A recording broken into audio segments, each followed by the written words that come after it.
এখনও পর্যন্ত বারুইপুর পুলিশ জেলা সূত্রে খবর যে ২৬ তারিখ মোট ৮ জনের দেহাংশ উদ্ধার হয় এবং গতকাল অর্থাৎ কিনা ২৭ তারিখ আরও ৮ জনের দেহাংশ উদ্ধার হয়েছে। অর্থাৎ সব মিলিয়ে মোট ১৬ জনের দেহাংশ উদ্ধার হয়েছে এবং যাদের মধ্যে কিন্তু এখনও পর্যন্ত এই ১৬ জনের যে দেহাংশ উদ্ধার হয়েছে তাদের আইডেন্টিফিকেশন এখনও পর্যন্ত হয়নি।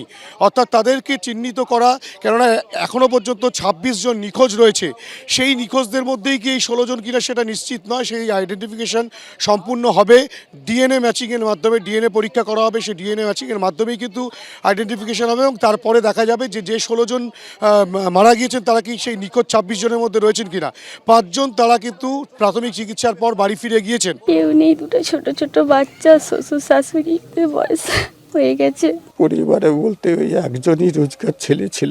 প্রশাসনের কাছে অনুরোধ এই ফ্যামিলিটা যাতে ঘুরে দাঁড়াতে পারে, সরকারি কিছু সাহায্য আমরা চাইছি। আর ফ্যামিলিগুলোর পাশে মুখ্যমন্ত্রী মমতা ব্যানার্জি নিজে উদ্যোগ নিয়েছেন, যাদের ডিসি পাবে সাথে সাথে তারা যাতে কম্পেনসেশন হিসেবে চেক পায় সে ব্যবস্থাও ফিরদৌসিরা থেকে এখানে করে দেবে। এখানে আমরা কথা বলেছি সবার সাথে এবং ৫-৫-১০ লাখ টাকা ফ্যামিলিগুলোর সাথেও কথা বললাম। যখন ডিসি পাবো, মানে আমরা যখন আইডেন্টিফিকেশান করে নেব তারপরে এখান থেকে সেটা দেওয়া হবে। ওই তো ১০ লাখ টাকা। মদ খেলেও টাকা দেন, মারা যাওয়ার পর টাকা দিচ্ছেন, কিন্তু একটা কথা আছে, মারা গেল কেন এটার জন্য কি পৌরসভার চেয়ারম্যান মানে কলকাতা মিউনিসিপ্যালিটির চেয়ারম্যানের বিরুদ্ধে, ফিরাদ হাকিমের বিরুদ্ধে কি এফআইআর হতে পারে না? ফায়ার ক্লিয়ারেন্স তো নেই এটা বলতে পারি, বাকি ইনভেস্টিগেশনের পার্ট আছে। যেটা ফায়ার পার্ট তো দিতিকে এই ক্লিয়ারেন্সটা নেই কিছু। নিশ্চিত তौर पे করা হবে, নিশ্চিত तौर पे করা হবে। ভায়োলেশন হয়েছে তো ফায়ার এফআইআর হবে, আইন মাফিক যা কিছু প্রসিডিওর আছে সব কিছুই হবে।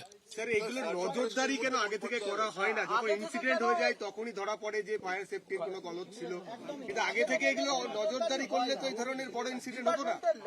ঠিক বলেছেন, পয়েন্ট ঠিকই বলেছেন, আগে থেকে ধরা উচিত আছে, বাট যখন হয়েছে ইনসিডেন্ট তারপরে করা হবে। যেটা আইন মাফিক আছে সেটা প্রসেস হবে। করা যায় না বলা ঠিক নেই, করাও হয় অনেক সময়, হয়তো এই দিকে হয়নি, অনেক জায়গায় করা হয়, অনেক জায়গায় করা হয়। ফায়ার অডিট করা হয়, আমাদের অডিট রিপোর্ট উপরে নোটিশ দেওয়া হয়, কমপ্লায়েন্স দেওয়ার জন্য বলা হয়, এফআইআর করা হয়, প্রসিডিওরটা করা হয়, বাট হয়তো এটা মিস হয়ে গেছে, করা হয়নি। এবিপি আনন্দ, এগিয়ে থাকে, এগিয়ে রাখে।